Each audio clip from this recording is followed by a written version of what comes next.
Got a very basic sketchbook there. All right. Yeah, we're broadcasting, I reckon, Scott. Back again. Basic sketchbook there. Hang on. Okay, Okay. sorry.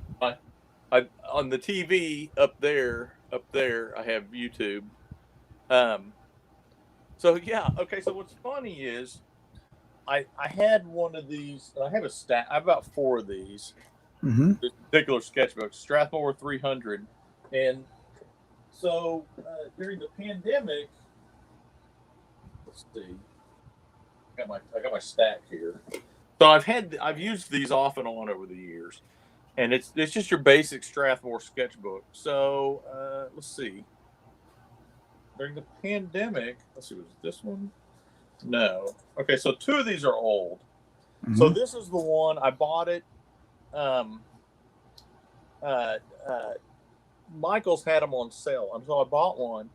It actually has more than 100 sheets of paper, and I'm not sure. It had a thing up here, but I like these. I'll get in these spiral bound sketchbooks, and you can pull them apart, and I'll add paper and take paper out and stuff without. Oh, really? Oh yeah, I do that It all can the be time. pulled apart. I didn't know they. Oh, well, I guess it's kind of a forced kind of pulling apart. Oh, Yeah. sure. Yeah. And it's a mess. Mm-hmm. And it helps if you have another one to remind you how to put it back together. Yeah. So I bought two of these at the same time, and I've been and see, it's got 20% more sheets. Well, this one, and you've probably seen some of these drawings in this one. I think it's this one. Yeah, this is the one. I filled this up during the pandemic last year. But there's a blank page. Oh, there's a couple blank. Anyway. So, have I showed you that? Yeah, cool. Yeah.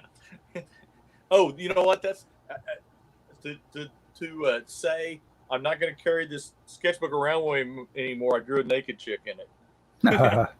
Because invariably some kid will pick up and look at my sketchbook. But anyway, go right to that page. Exactly. Yeah, before it's like, oh crap. Anyway, so I filled this up, and the whole time I had it, I complained because with the spiral up here, it you lost some rigidity, and I felt like it got tore up in my bag. Mm-hmm. So I'm carrying this thing, and somehow I think I like the spiral on top. Now, supposedly this paper's better, but I don't think it really is. And so I've been kind of putting stuff in this one. I've gone a few pages, not very many, but I found this under there. I keep all my sketchbooks filled and unfilled under my drawing table. If I showed it to you, it's a mess of sketch. It looks like an art studio exploded. This is a very old sketchbook that I didn't finish, and I found about 3 of them, and I took the paper out, and it's only like that thick. I think I counted. It's got about 40 sheets of paper in it. Did you? Were you tearing them out, or as you did them? Well, no. What I did is I took out all of the sheets. I don't know where. There wasn't very many in here that had drawings on them. I just took them out.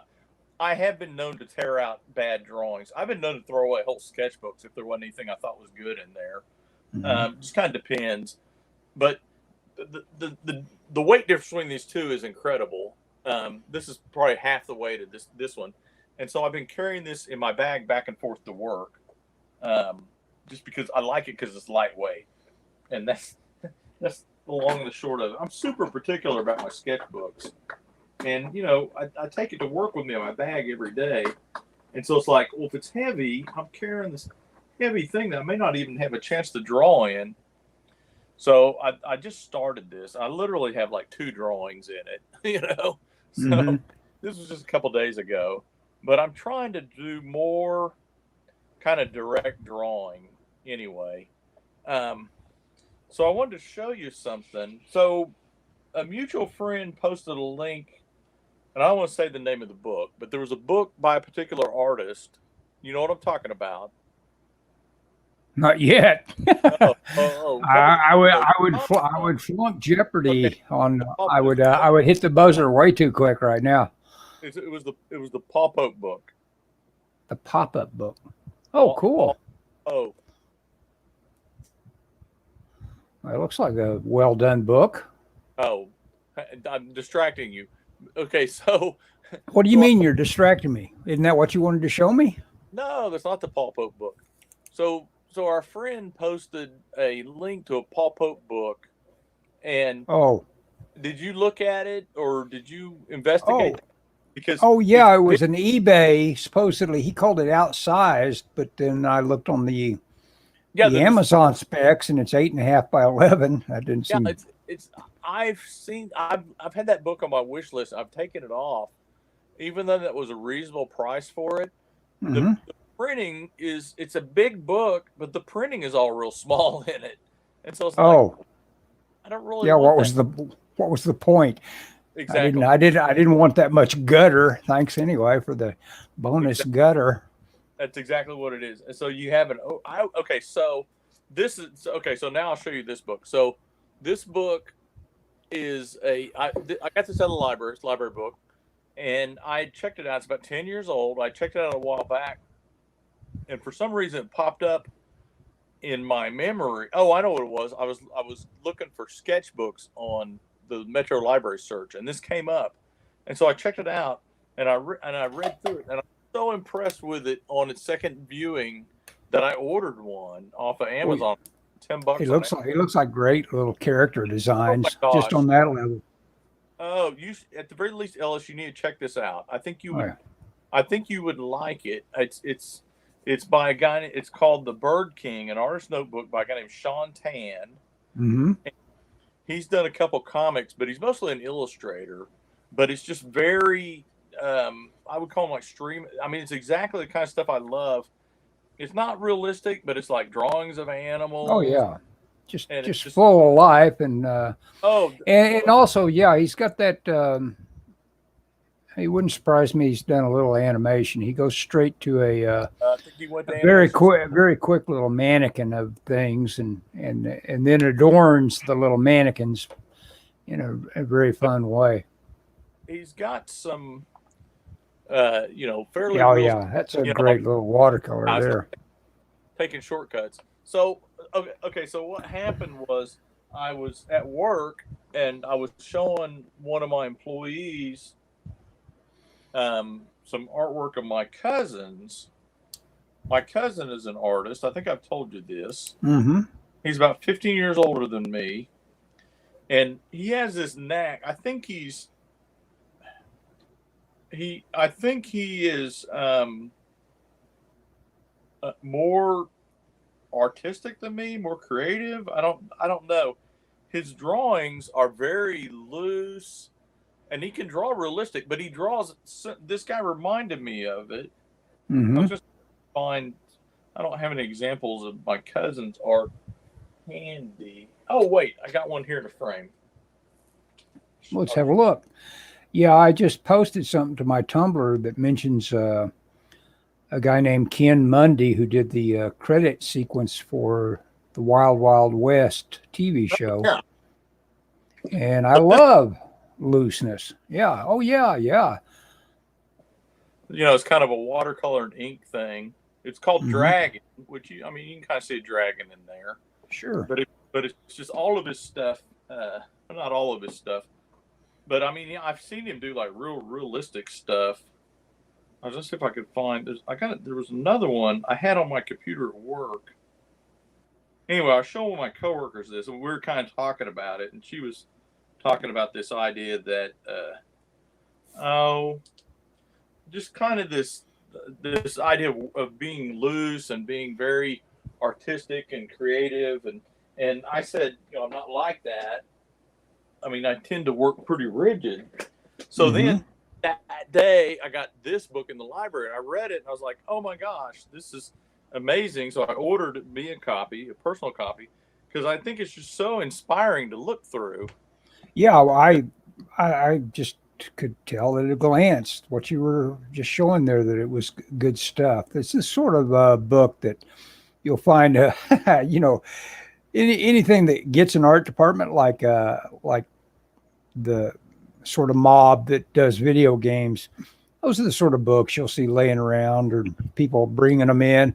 And of course, the kind of production art that gets done for stuff like Pixar and stuff like that. Yeah, those are the guys they hire. Yeah. Yeah.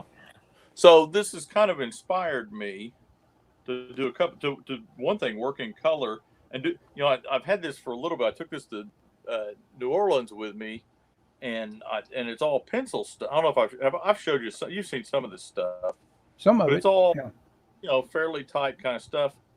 So then it inspired me. Last night, I got out yesterday at work. I got out the pen and a pen, and I did some kind of pen and ink stuff. And then when I got home, I got out the colored pencils because I have a massive amount of colored pencils that I've acquired. My work stopped doing stuff in colored pencils. Like, nobody wants this stuff. Do you want it? And I'm like, yeah. I got colored pencils out of the wazoo. And is it from the brand name?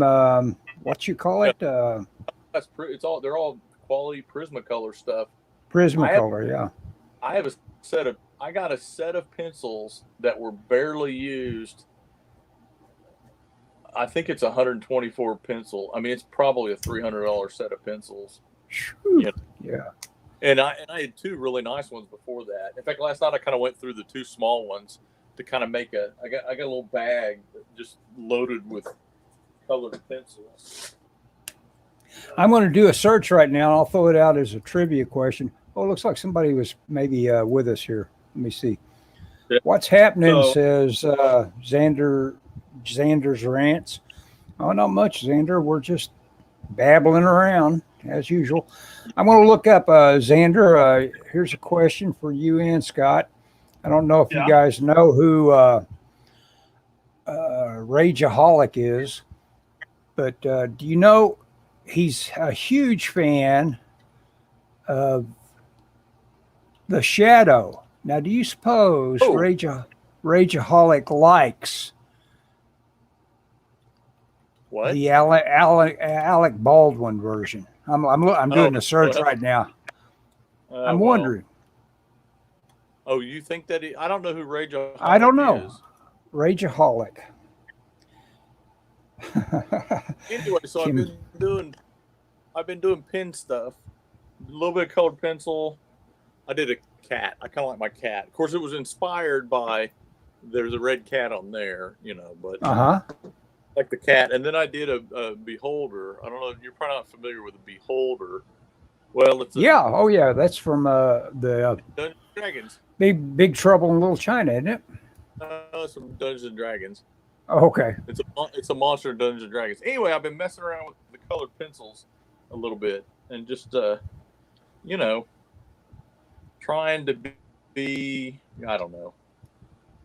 So the last time or time before last when I was downtown, I was drawing and these two homeless people came up to me and started talking to me. And we just got to talk. I don't know what we were talking about, and she was asking me, I forget if I did oils or something. I said, no, I mostly just do pencils, maybe a little bit of ink. Like, and I said something about, that stuff tends to get real messy. And she said, oh, you can't be an artist if you don't get messy. And I'm like, yes, right. I was like, well, thank you, homeless person that probably is messy your entire life. But so the two homeless people chided me for one, not being messy enough, and two, not being enough of an artist. Well, I tell you, it's the homeless. They're brutal, man. Yeah. You can't. Well, every time I open this refrigerator here at this house, and I realize I didn't pay for it, I realize where I would be if I wasn't just smack dab in the midst of all this inherited, paid for middle class life, and when the homelessness, if it were thrust on me all of a sudden by some unknown out there factor like not getting the jab and having to pay some sort of horrible social cost for that.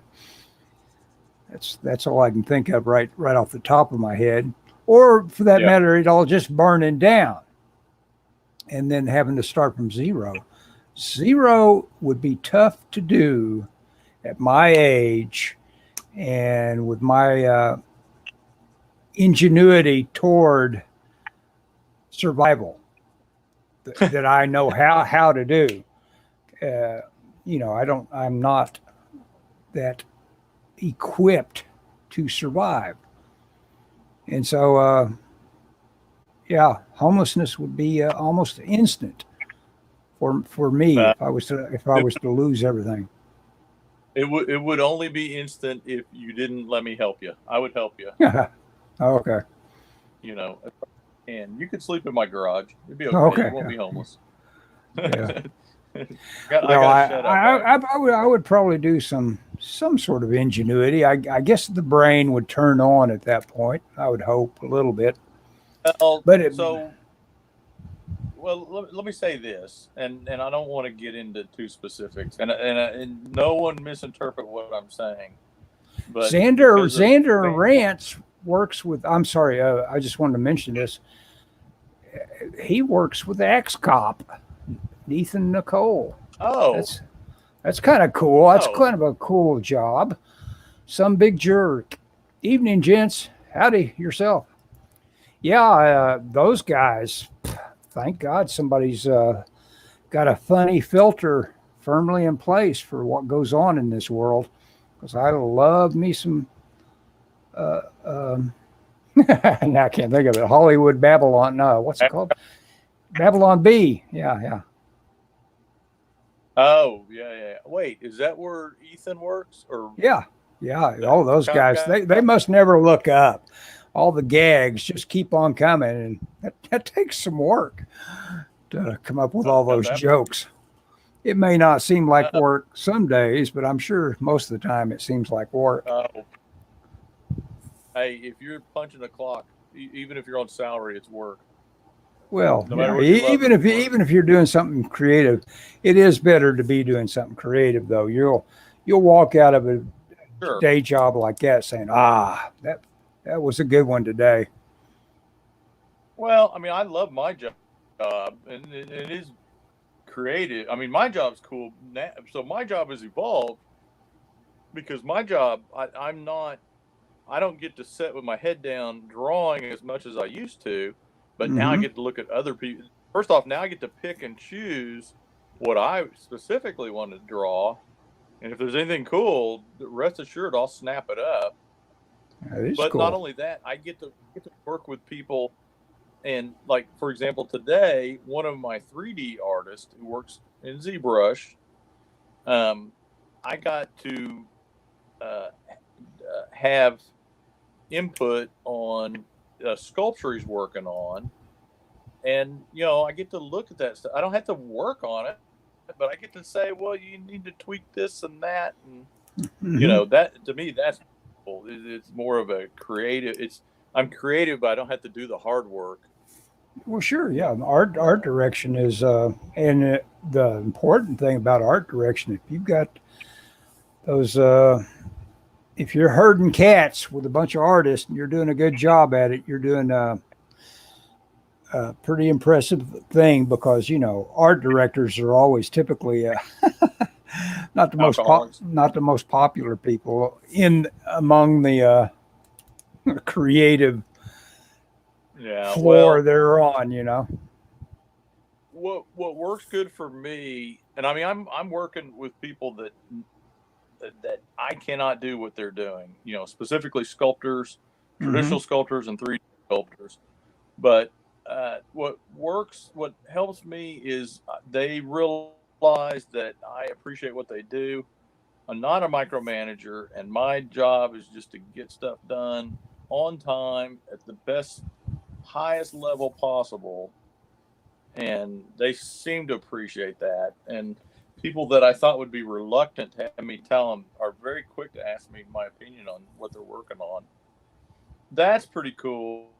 But like I had one of my employees today got a call. It's a mold maker, got called about a schedule, and from our boss, my boss, and his boss through me, got called about and said, we need to meet Monday about your schedules in terms of production schedules. And so he said, I got to go to a meeting. Will you go in there with me? I'd feel a lot better if you were in there. And so I've got to approach my boss on Monday and say, okay, I know that you're meeting with this guy. Do you, and he asked me to be in there. Is that okay? Or are you wanting to chew him out? Yeah. Which may be the case. He may be one, but I know he appreciates this guy. So it's not like he's going to get mad at him, but it may just be a case of kind of my boss is very much, so he wants things to work, probably. Yeah. Yep. Things got to work. And he's very good about just telling you what needs to be done and telling you, I expect you to take care of it. And that's it. That's all of the instructions you get, and so that if I have, depending on what happens there, that may not be too fun. Because like I told the guy, or I told somebody else who was helping me figure out what's going on with his schedule, ultimately it's on me because I'm his boss. So if his boss isn't happy or my boss isn't happy with him, he's not going to be happy with me. But, whatever. I always tell people, hey, man, if I get demoted, that's okay. Yeah. And if I get fired, I'll just retire early.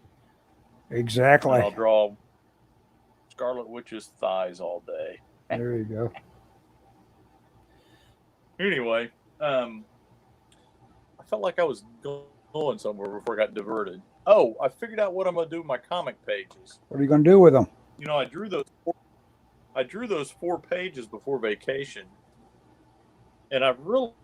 I think I mentioned this. Did I mention this last week? I want to make a comic like a time capsule, not a time capsule, but a comic that if you picked it up, you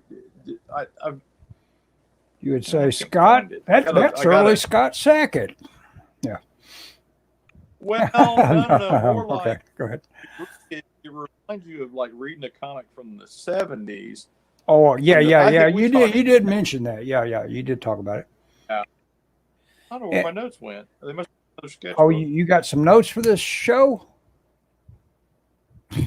Well, for the comic. Oh, okay. Anyway, I got all my pages done. I was going to say, no fair. You got notes. Last week I was doing my lettering. I got issues 2 and 3 put together. They're ready to roll. So now I'm waiting on the colorist. When she gets me the rest of them, I can drop them on there. Remember I was having that weird problem? Yeah. I was suggesting it was like you needed to get rid of all your alpha layers in it. What did it turn out to be? Well, I didn't figure it out, but it didn't crop up anymore. On issue 3, none of the pages were that way. Okay. So issue 3 had all my letters. Issue 3 went together and nothing flat. I saved my letters correctly. There's that one page I lost, I told you.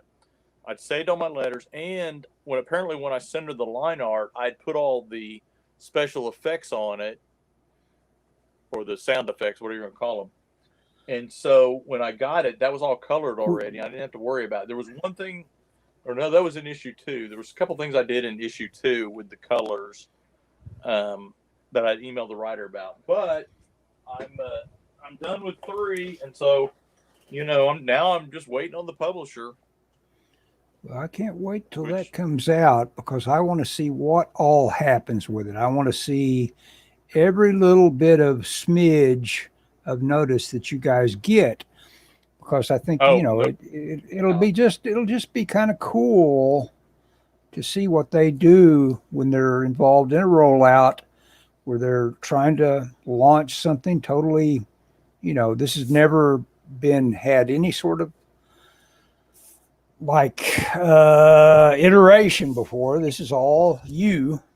And so, it'll be fun to see what they do with it. Fun, I say. It will be interesting interesting. Yeah, I'm excited. that's more like it. It's interesting. It may not be fun. Yeah. Well, of course, my fear. Well, here's the thing. The comic for a while, like nothing was going on in comics. I mean, and it started to kind of come back. Now, I was at a store today, and I was talking to the retailer, and he was like, "Oh, comic sales are in the toilet." Oh yeah, He's like, "I think." His quote was, "I think they're trying to kill the industry." yeah, And, yeah. They're and probably. he talked about specific things that they're doing. This is what I was. And he Oh, go ahead. This is what made me late, well, Scott. Is this little piece of hardware that arrived? Me trying to make it work, and I got the. It's a one of these little nanny cams that you hide, and it's the first thing I did was hang up the little micro SD card thing and stuck it in so deep I couldn't get it out. Then I had to take this little bitty screw out to take it apart to get it out. And then right away I lost the screw. So, I was in that kind of mood by the time I created this StreamYard, but I got it all done. And if I ultimately just decide I can't cope with the thing, I guess I'll just return it to Amazon. I just now returned another one that I didn't like. And so, of course, we buy a lot of stuff online, and I earn stuff. I wanted some shirts off of Amazon, so I ordered 2 sizes and returned the size that didn't fit. that sounds really smart to me. And if you're willing to go to the UPS store, why not? Oh, it's easier than that. I got to take it to Kohl's, which is less than a mile from my house. So I mean, it's like, Yeah. okay. Of course, I had some stuff. I had 2 things I was returning, and one had to go to Kohl's and one had to go to the UPS store. I don't know why. This seemed so dumb, but whatever. Yeah. You're talking about, I think, time capsules, etc. I was thinking, you watch it. Are video games a waste of time? Xander Rants says. Oh. Well, the Chinese think so. they're actually going to. There just seems like there's some sort of new thing that comes along every day that says, "Are we not going to stop all these people that have decided to crimp our freedoms just because they feel like they know what's best?" And of course, really super hyper conservative people kind of want that too. So the opposing forces that are in a swirl about things like video games. It's kind of well, China is going to limit. They're worried about their masculine population, and they probably got some good worries. All they have to look at is what has happened typically to an entire generation of Americans that have become. I'm worried about our population. Yeah, sure. Like The old Mike Stoklas says on Red Letter Media, they'll just roll the tanks in and we'll be done. and he's right. I don't know how much resistance we've got in this. They roll our tanks in. Yeah, exactly. Yeah, they may be doing that. So a friend was talking about how they got it showed right after the invasion was showing the Blackhawks with the Taliban in them and stuff, and one of his friends, I assume a liberal but maybe not, said like they're going to have the technology that they're this person said, well, I was in the army and there's no way the Taliban could support those tanks and do this and do that.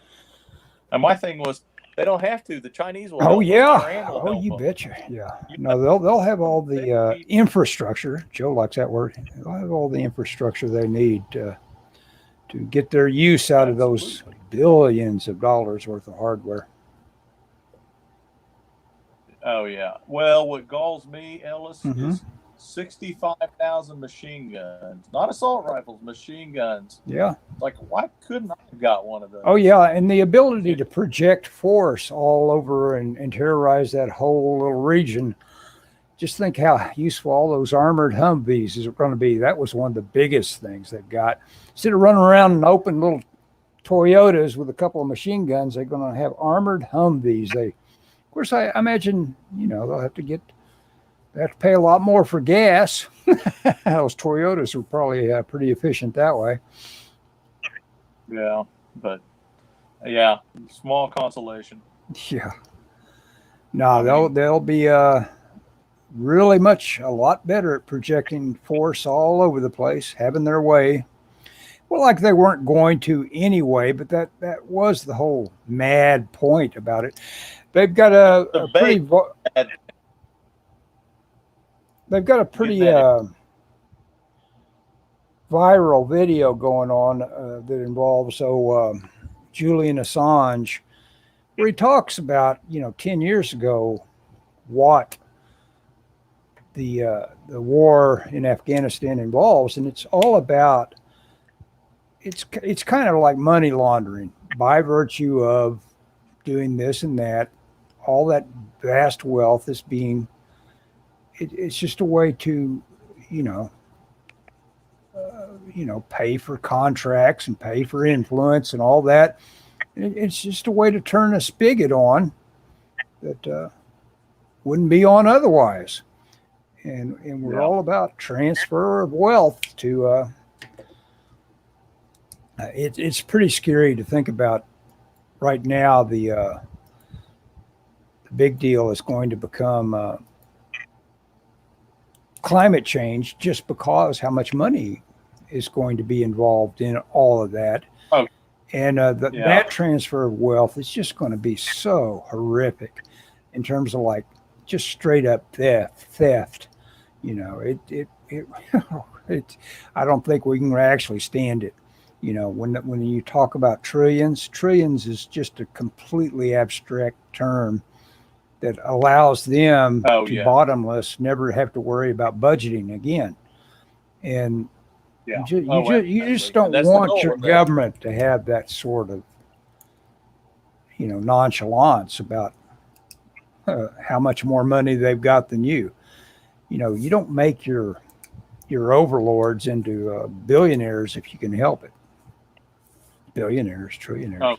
And that's what happens with all these government people. Mm-hmm. They go in and then they come out rich. Yep. Or they never come out; they just get rich and stay in power. Oh yeah, it's pretty comfy while you're in there. Yeah. No reason to come out. Unless you don't like it. There's people that quit it because they just, well, especially on the Republican side, they just get tired of everybody they see every day saying, "Man, I hate that guy." That's just like any job. You have to have a stomach for it. Oh, did I ever satisfy myself? It says Razor Fist on Twitter. There's a Baldwin movie. That's all the way 1994, which I didn't list.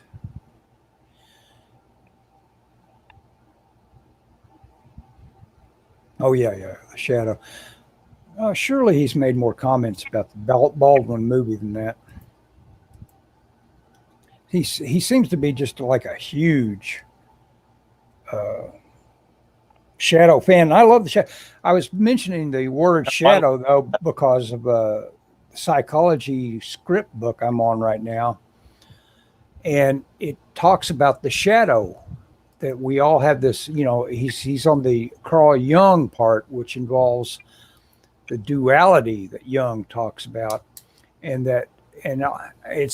thus far, it's an interesting book. And this is the most interesting part thus far, because he talks about how, characters only get interesting, or our most interesting characters are always characters that have a kind of like a shadow self that they're having to cope with one way or the other. Like Shane was a former gunslinger.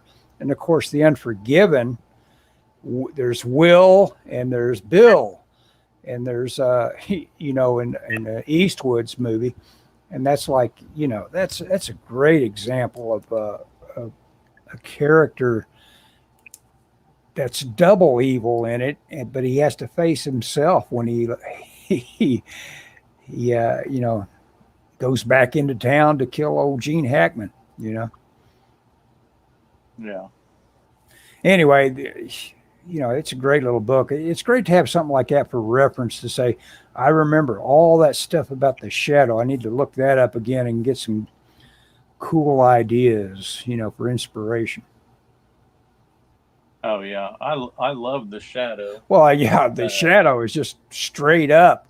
When you think about that old Baldwin movie, he's trying to submerge, or rather, his unasked for mentors are saying, no, no, you're a completely horrible person that somewhere in you, we're going to find it. We know it's there.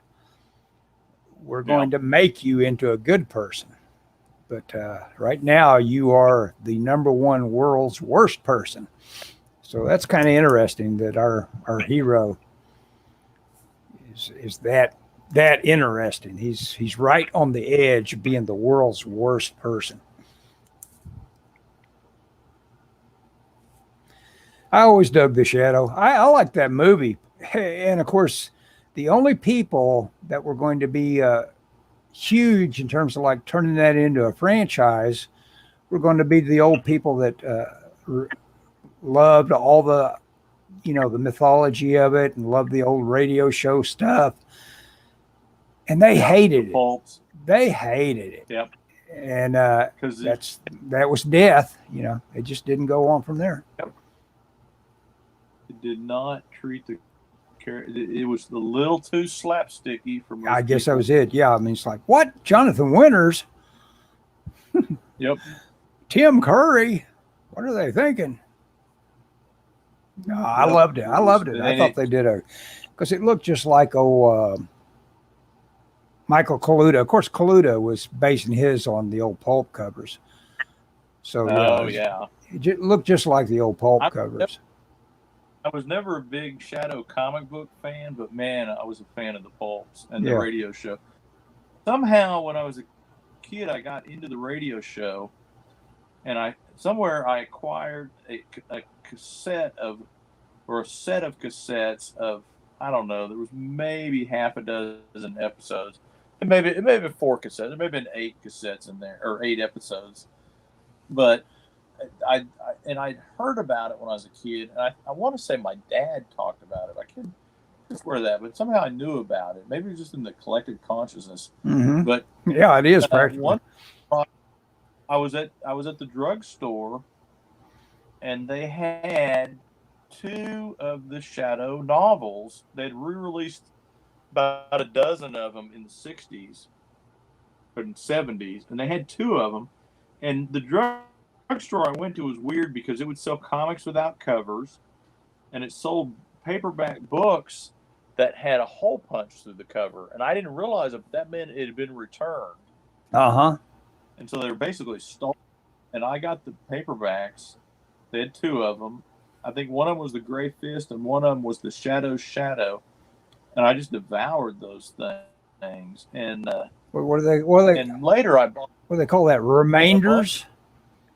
They remain behind. You don't have to ship them. And then a few years ago, somebody online posted all of the pulps as text files, and I downloaded a bunch of them, and I had them at work, and we were slow. I'd read them I had them on my computer, and so I read, and at that point I really had an appreciation for it because it was just presented this weird world of like a 30s New York City, and he had these agents, and there was just all this crazy stuff going on. I thought was so cool. Mm-hmm. And that's what didn't get captured, because the Shadow, I don't know how familiar you are, but the Shadow has like a network of agents. Yeah. That do his bidding, kind of. And I just thought that was cool. Now, Our And friend they Dave, did he was get into real jokey about it in the movie. Yeah. But I like that yeah. introduction. That's one of the first thing they establish is that guy he saves on the bridge is Yep. he's I told think he's before, now I own you. It's like yeah, says you will, if you get my summons, you like a will. mission. Yeah. Says, The whew, I'm not sure I want to do that. Shut up. yeah, I'd rather take the East River. Yeah. Says, I'm not sure I'm cut out for that. But Shut up. Shadow, I feel. Of course, everybody probably think I feel like I could make a great Shadow movie that I would like that probably everybody else would hate, but he would be very mysterious and violent. Oh yeah. And it would be you would see more of his agents because that's how it was in the pulps. Oh You yeah, know, yeah. They kept but him kind of in check, or rather, in the. He doesn't show up until after all the groundwork has been laid. oh yeah, the agents do it. It's just like me at work. All my agents, all my artists do my bidding. I'm just the clean. You're power mad, Scott. I am power mad. I I was. love I I was. love that I love that scene when they're having dinner. You are a barbarian. He's. Yeah. No, it's a good movie. I mean, Yeah. Baldwin has got as a conservative, the automatic hatred for Baldwin about everything. But no, that guy's a super charismatic presence, and Oh sure. and he was a great choice for the Shadow. Yeah. Oh, I've been watching 30 Rock. So talk about Oh yeah, you're under his spell right now, watching those 30 Rocks. Because right yeah. when they first But introduce him, he kicks his way into the shot. That's so cool. It's oh like, yeah. here I am. Who are Yep. you? But uh, yeah, I don't Forgot what you were gonna say. I'm sorry. know. That's okay. Anyway, I've been watching Blandings and 30. I watched 30 Rock. My wife and I watched Blandings, and we also been watching on Prime. We watched the Beverly Hillbillies. Now they changed some sort of crucial character in Blandings. I guess it's probably the butler, wasn't it? But I watched the first episode with the new butler tonight. Oh yeah. And both of them are good, but you get used to something if you're doing something like binge watching. It's like, what new guy? I gotta get used to him. Okay. Have you seen Tenet? Tenet. What is that? That one about the? Nolan with is it Iris Alba? I'm butchering his name. Yeah, that's the one where things go backwards. And could you follow that? I mean, the mechanics of what they were Well, talking about. so here's the thing. I for about 2 months, for some reason, I had HBO Max Mm-hmm. and watched it, and I was lost. I didn't even finish it. I was so lost, and I thought, well, I'll come back to it. Well, then somehow through our subscription, I no longer have HBO Max. So the other day, I was at a store by my work that does clear out stuff, and they had it, and it was $11. So I bought it, the Mm-hmm. Blu-ray, and I'm probably gonna watch it tonight. I bought that for $11, and I bought Under the Silver Lake for $3. Ah, Was you are the biggest fan of that movie. I need to watch it again because you're semi. You are its fan club. I mean, you've watched that thing probably about 4 times, haven't you? I probably seen it about a dozen times. Oh, A dozen times. Wow. I got to watch it Let me again. think about this. This- No, that's not true. I've seen it 3 or 4 times. Completely correct. That's quite a bit to watch a movie in fairly I recent think- history. Yeah. Yeah, and I think it's Andrew Garfield. I think he plays a really good like stoner slacker dude. I think. Well, yeah, some people just draw you in and you like a character so well, like Lebowski. You could watch Lebowski Yeah. all day long. Yeah. Uh, Yeah, I was exactly. I was thinking about what makes a repeatable movie. I saw a movie that is a classic. That is it's Kaplan. No, no. It happened one night with the guy that Oh, that's an old a very old one. Yeah, it dates to the with Clark third Gable, 30s. Yeah, yeah, Gable, right? yeah. And I'd never And seen it, and it is a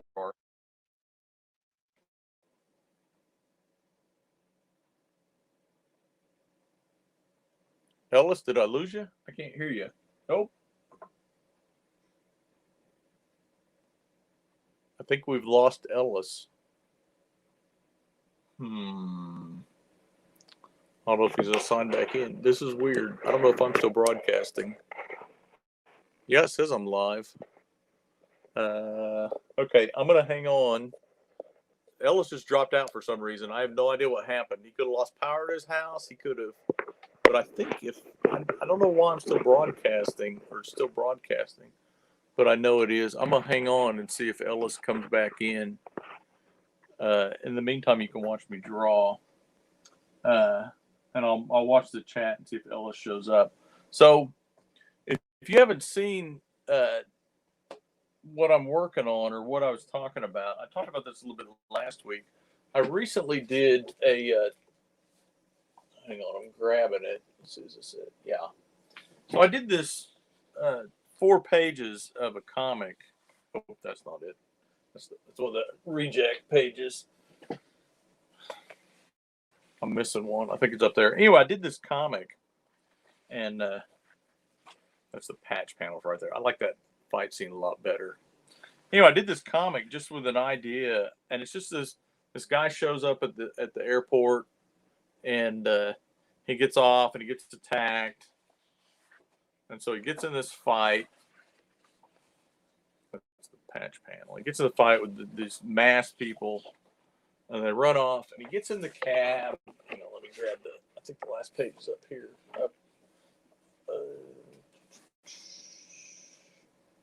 I don't see it. I don't know where my last page went. Anyway, the last page, he goes into Manhattan, and there's an explosion, and I kind of did it as a sample to mail out to people to see what was, what would happen or what I could, and to practice because I'm in between jobs right now in terms of comic books. I'm waiting for the company to announce Heaven's Rejects. They can't do it because the writer is under a divorce decree, and so if it gets announced early, his ex-wife will own half of his half.